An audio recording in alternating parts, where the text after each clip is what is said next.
intro of darkness, redness, then whiteness. So, hey guys, longest intro ever. I'm going to be cutting out most of that.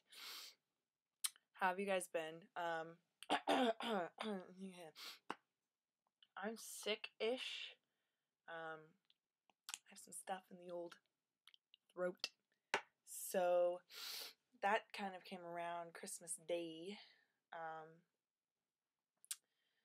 Not too happy about that. Just got over some sort of digestive thing last weekend, and so now I have this, so I'm just kind of like, but you know, I'm blessed in so many other ways that I really can't complain. So let me update you guys on this thing. I have a cool story, and it goes like this. Yesterday, was it yesterday? It feels like it was ages ago. Was it yesterday? Sunday night? Yeah. Yesterday, before I get going, guess where I'm at? Do you recognize this background? For those of you who have been watching me from the beginning. If not, let's pan you over here. How about now? Do you recognize this?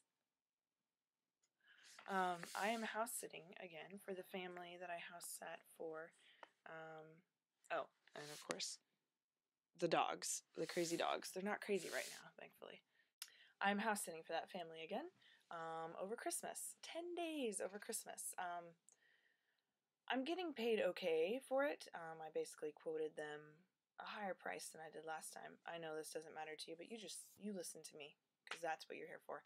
I quoted a higher price to them because since I moved into my apartment with Sarah Lynn, I have like another 15 minutes almost to drive from my parents' house, which was at the time when I house sat for them before, I was at my parents' house, and that's like less than 10 minutes away from here, and now I'm like 25, 30 minutes away from here now. So needless to say, I quoted them a higher price, which I'm glad I did because gas prices have been going up, and I tried to kind of like, combine things I needed to do on the side of town where I live. I tried to be like, okay, I'm going to do this day, and then I'll be on this side of town this day, blah, blah. It didn't work. I went to my apartment every single day that I've been house sitting for these people. I've gone to my apartment. So I'm glad I quoted that higher price because I sure am paying for it in gas for my car. What were you thinking, creeper? Let me tell you this story now that I've given you that backstory. Last night, Sunday night, I was headed to my apartment. I was on a main thoroughfare that's very close to my apartment, and there was a guy. I was in the innermost left lane, right by the medians, and there was a guy in the lane next to me, in a van, guy, girl, I don't know, not really relative, pertinent, that's the word I was looking for, and they were going along in their minivan, and they put on their blinker, and they were not past me yet, so I'm thinking, okay, normal person, they're going to wait. They're going to either speed up or they're going to just wait for me to pass, or whichever one comes first. And then they're going to get over. Well, they put on their blinker, and I'm like, okay, so I'm waiting for them to do something. At that point, I probably should have just braked. But I'm thinking, they're going to speed up anyway. That's what most people do, because they're just like, me. He didn't speed up, and he started to merge into my lane. And I haunted him, thinking, hi. I'm here. I've done that before to people where I've been the one coming in their lane. And as soon as I hear a honk, I'm like, whoa. And I setting myself and I get back on track and it's not a big deal, right?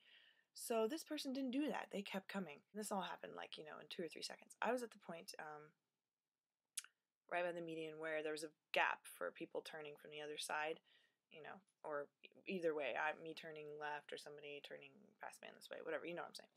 If I had just been able to swerve into that gap and then back out of it into the lane, I would have been fine. But that's not what happened. There was a gap and then the median was right there. So long story short, too late. I completely vaulted the left side of my car, completely vaulted over the median and landed me back in the lane. But yeah, so of course, Mr. Oh my gosh, I just did that, bye, zoomed away, and I was having a really hard time not seething inside. Initial anger, there's nothing wrong with that.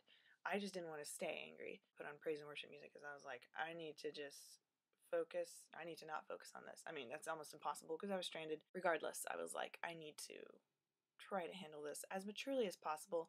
despite the fact that that person totally just screwed me over, but I can't do anything about it. I didn't get their license plate number. I'm not going to chase them down. And why would I not chase them down? Because lo and behold, I got out of my car, and of course, my front driver's side wheel was shredded. Great. Wonderful. I had noticed that my hubcap had flown off and gone to the other side of the road. And from what I could tell, landed neatly right beside the curb on the other side of the road. Not directly over the median, but all the way on the other side of the road. Okay, you understand what I'm talking about? The area? Okay. I called my dad, / parents, called my dad.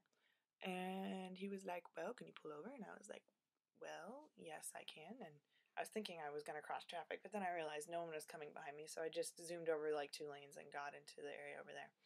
So I waited there for a half an hour, and this whole time, it's cold outside, and I'm trying not to run my car and run down my gas and blah, blah, blah. So my dad comes, checks out my wheel. I was like, see, Dad, it's not even punctured, it's like shredded. And he was like, great. Then he he checks out my tire. Then he notices that my actual wheel, which I'm a noob, I didn't realize that wheels and tires are different things. I'm sorry, when you say a wheel, I think tire.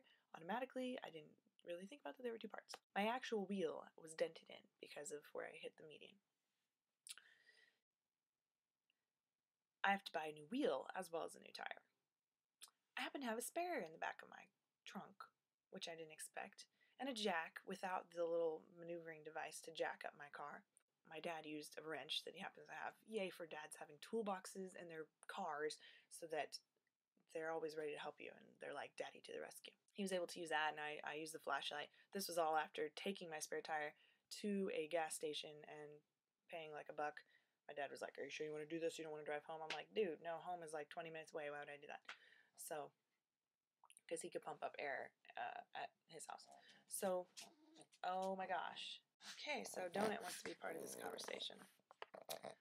Say hi, Donuts, you insane little doggy. Oh, alright, it's not working. Not working. Sorry, get down. Put the spare tire on, and I was a flashlight person. Then we went to check out my hubcap situation, because I told him, I think my hubcap's still over there, and he was like, oh, we need to get that, and I was like, we do, because I'm thinking, I see hubcaps on the side of the road all the time, surely they are not important, because nobody goes back to get their hubcap. Well, we went over there, it was not by the curb where I thought, and I thought, maybe I'm just confused, maybe it didn't land by the curb. Turns out my hubcap was smashed to smithereens. And now I need to get a new hubcap, which is apparently for my car is going to be somewhere around $75. This is all what my dad is quoting. So we're looking at somewhere between $200 and $275 that I already owe just for getting 1 tire. And my dad's suggestion is to get 2 tires and then take off my other tire on my front end, use that as an extra spare, take off my old spare, put it back in my trunk as my spare, and then have 2 new tires because then they'll have the same amount of tread and blah, blah, blah. And then I go home tonight from the apartment. My blinkers are not working, so I'm like, great. This was after noticing that my airbag light had not been coming on because my airbag is already deployed. I bought this car used, and it had already deployed, so I always had this little thing that was like, your airbag does not work. Your airbag does not work. And I was like, I know that. Thank you. Aside from that, some check light came on that I didn't know what it was. Speaking of, I need to look that up, what that means, and make sure that I'm not killing my car as I'm driving around. So I'm like, that's unusual.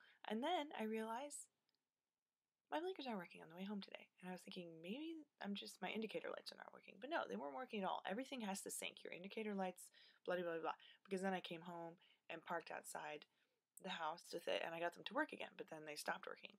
And then I got them to work again. So great. Now I have another electrical problem or something that at least needs to be checked out and have it see what can be done.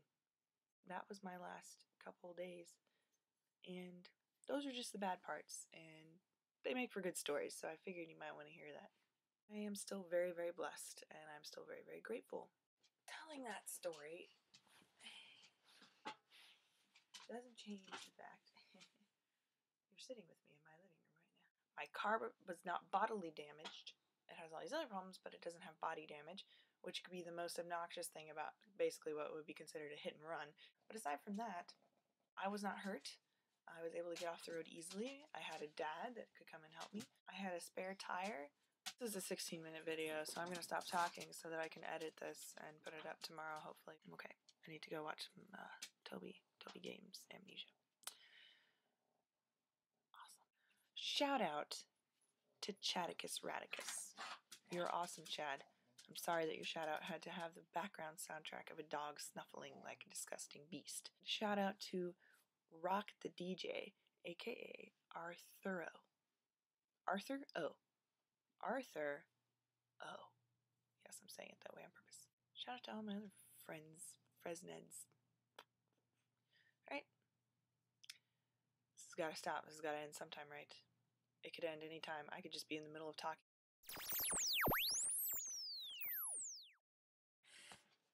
Hi, Schwartz. Yes, you're adorable. You're my favorite.